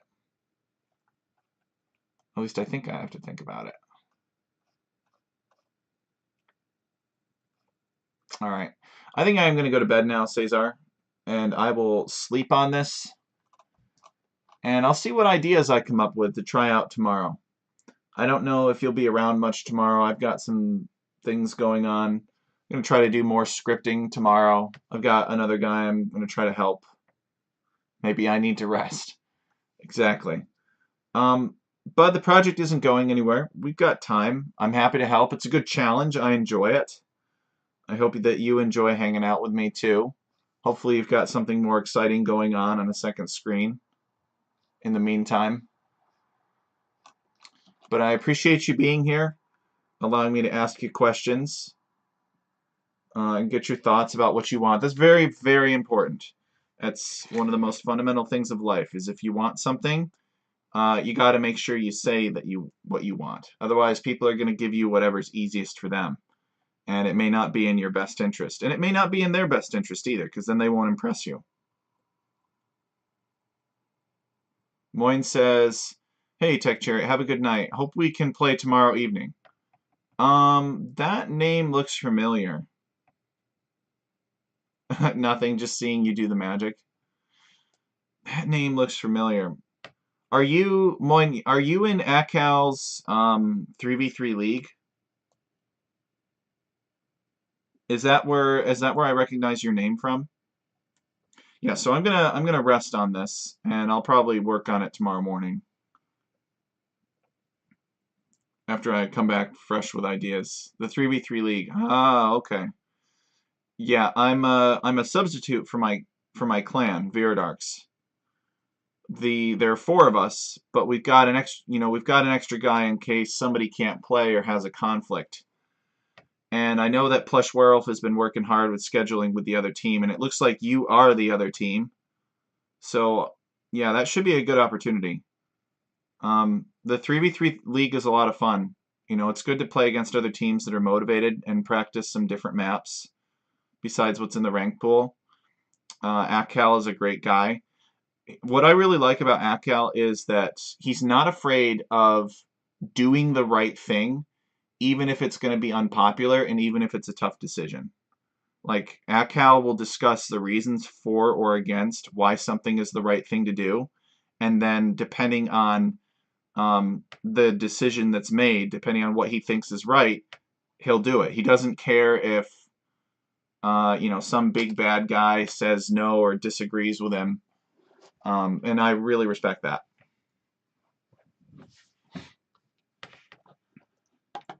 I mean, maybe he cares a little bit, but to him, the number one thing is to do the right thing. So, yeah, Akal's League is a great environment. So, I'm glad that we're participating in it, and I look forward to facing you in battle, Moyne. Cesar Cifuentes says, "I like adding Otisco." Exactly. Yeah, it's a different map, but I think it's a good addition to the league. Cesar says, "Good night. Thanks for doing this." Yep, got that. So we will. I'll catch you tomorrow, Cesar. I'll work on it a little bit. It doesn't matter if you're up and around, but once I've got something going, I'll let you know, and if I have any other questions, hopefully you can answer them. I don't know if I'll specifically stream, scripting and working on this, but I don't mind it. And if I have the time, and if I'm not preoccupied doing something else, I mean, it's just more content to create. It's more magic to put on TV. So we'll make that happen. Either way, though, regardless of whether or not I script it, I am committed to finishing this. So It'll be good, I think. I'm not gonna lie, I don't have the technology to do everything that looking at this, I'm like, gosh, I'd really like this, and I know I could theoretically make a program that does that, but it could take weeks because I'm not very good at programming. So I get distracted easily.